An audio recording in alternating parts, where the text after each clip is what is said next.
I have really felt stretched thin during these past few weeks.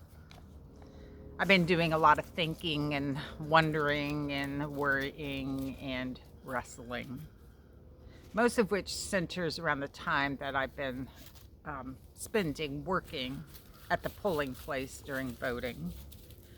You know, this is something I've done for years, and this year feels different. I just feel incredibly uneasy, not because anything has happened, but because I fear that something will happen. Our social fabric feels so very fragile, and it feels volatile. It seems like people everywhere are edgy. You know, that's like the common vibe. And in a way, it seems like everyone is treating everyone like an enemy. There is so much demonizing and finger pointing and vitriol, and sadly, violence. My role as precinct clerk, at least as I understand it, is to make voting smooth and easy and comfortable and friendly. And I want to do this efficiently, and I want to do it effectively, and I want to do it confidently. This is part of what I've been wrestling with.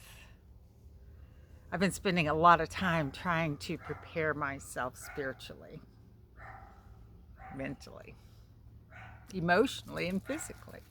And I don't know how you go about preparations like this. I don't know how you prepare yourself for important life moments or uncomfortable life moments. But I have this homemade, pieced together, eclectic, raggedy process, which involves setting aside an extended period of time in a quiet and comfortable place. I really like to gather a few books or articles or teachings from spiritual leaders and thinkers who, who I trust. For me, pens and paper are a must because journaling is essential to this process. Sometimes I burn cedar or sage or incense, and I almost always light a candle. So, this is how I go about setting up a sacred space. And then when I enter the sacred space, I begin by reminding myself of what I call Buddha wisdom. Wisdom comes. That's it. Wisdom shows up when you need her. And you know, that's not just Buddha lesson. It's actually in the Bible, most frequently in the book of Proverbs, where wisdom is described as a presence out there looking for you and me, crying out in the streets. And all we have to do is listen, because wisdom comes. After I remind myself of that important principle, I close my eyes and I sit quietly and I seek an image for wisdom. I take time to think about, what does wisdom look like? What does wisdom feel like? And most of the time for me, wisdom presents as a breeze, gently moving, whispering in the trees. Then once I have this image of wisdom, I use it in two different ways. One, I use the image to center and resettle myself in case I get distracted or, my thoughts take me someplace. And the second way I use my image of wisdom is to mediate whatever it is that I'm wrestling with. And what I mean by mediate has to do with my understanding of wrestling or my wrestling experience. Because it's almost like, there's two voices inside of me, two sides of the story, two different opinions. In this context, one part of me is saying, this is what I'm worried about. This is what I'm afraid of. And then there's this other voice saying, and this is what I want to happen. But I'm afraid it won't happen. But I want it to happen. I'm afraid I can't or I won't. I'm afraid I'll be too much or too little. And so as I listen to these two voices, I often stop and hold them both up in the presence of this holy, breezy wisdom. I hold them up for her or it or they to mediate. And I do it with some expectations. I expect wisdom to bring clarity, perhaps novelty, and inspiration. So this past week, as I engaged with this process, as I centered and settled myself in the presence of wisdom, the very first thing that rose up in me were instructions given by Jesus to love my enemies.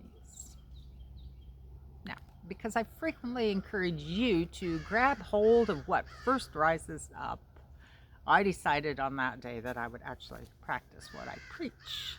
But you know what? I really didn't want to. I didn't like that message. I didn't like what rose up. So I only did it for a minute. And instead of sitting quietly and letting the Jesus teaching teach me, I started arguing. You know, Jesus, it's one thing to tell me to love my enemies. Something entirely to show me how. Where's my checklist? What do I need to do step by step, especially in this context?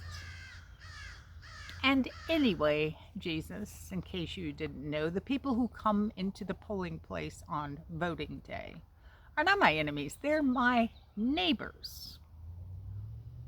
Well, then love your neighbors, is what I perceived wisdom to say. Well, I don't like that either, so I just pushed it away. I was pushing it away in large part because I felt like all this is on me. I'm supposed to love my neighbors. I'm supposed to love my enemies. Well, I know that. I know that. They don't seem to get this love thing. This isn't about me. It's about them. So I decided, instead of listening to wisdom, I was going to read. So I picked up a book, and this piece of paper falls out. And on the paper is this morning's prayer of reconciliation. And I skimmed over it, and I thought to myself, yep, now we're getting someplace. This prayer speaks to my wrestling. Great and loving God, my burdens are heavy. Lighten my load. Do something. When society devalues and persecutes, unify us, sweet God. Bring us together. Make us one.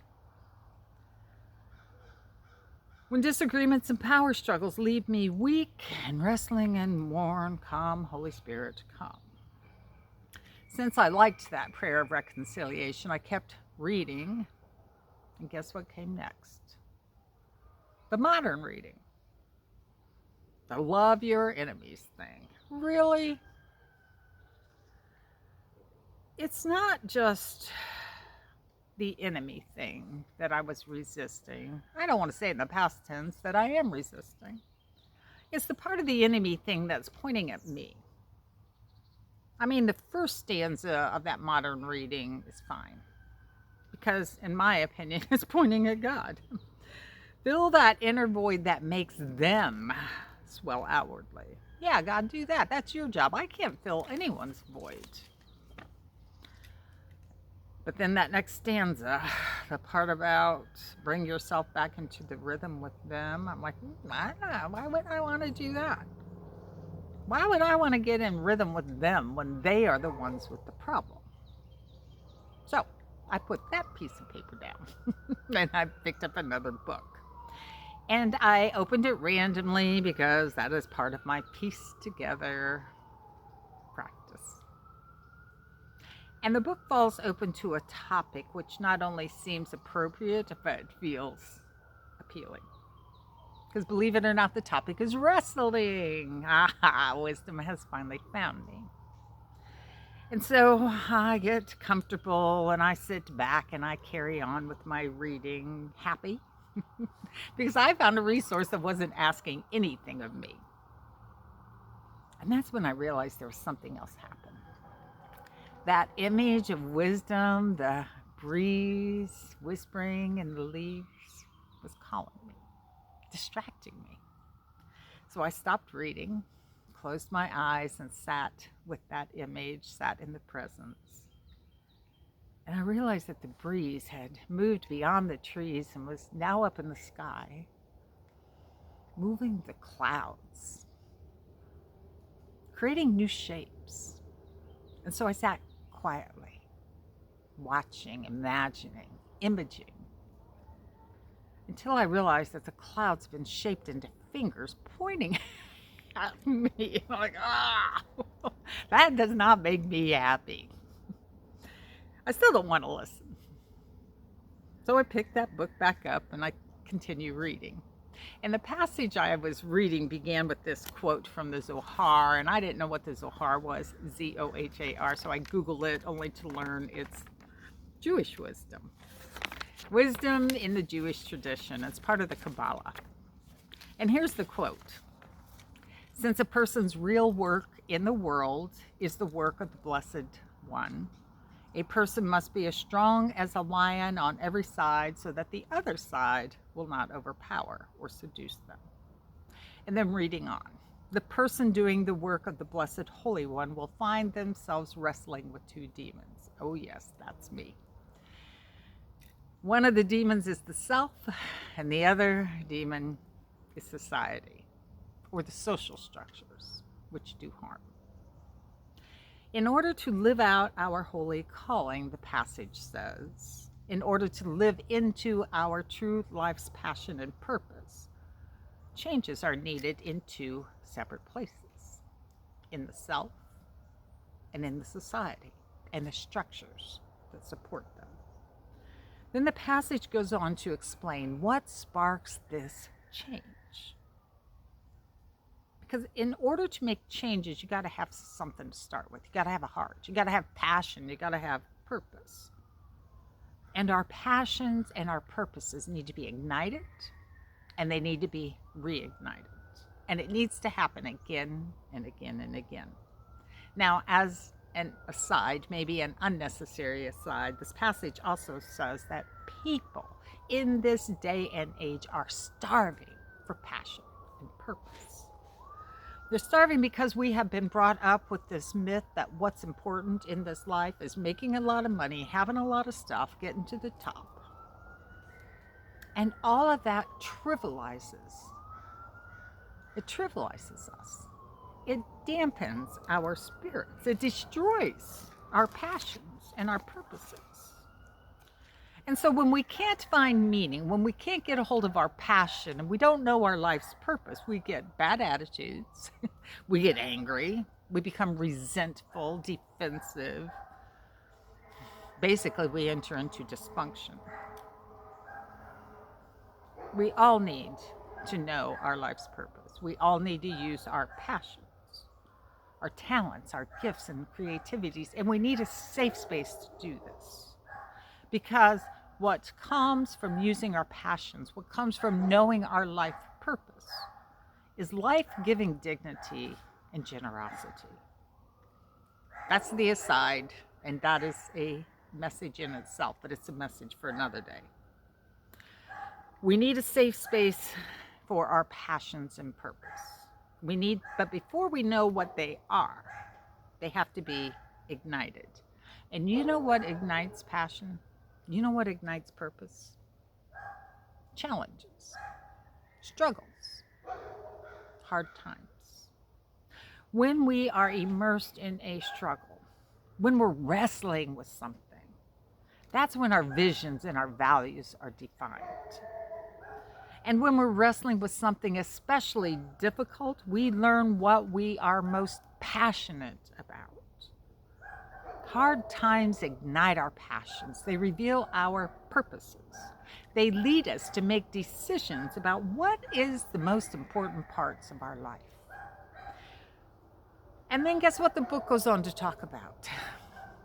the sacred purpose of our enemies. Yikes. We're back to the enemy thing? The sacred purpose of our enemies is to assist us.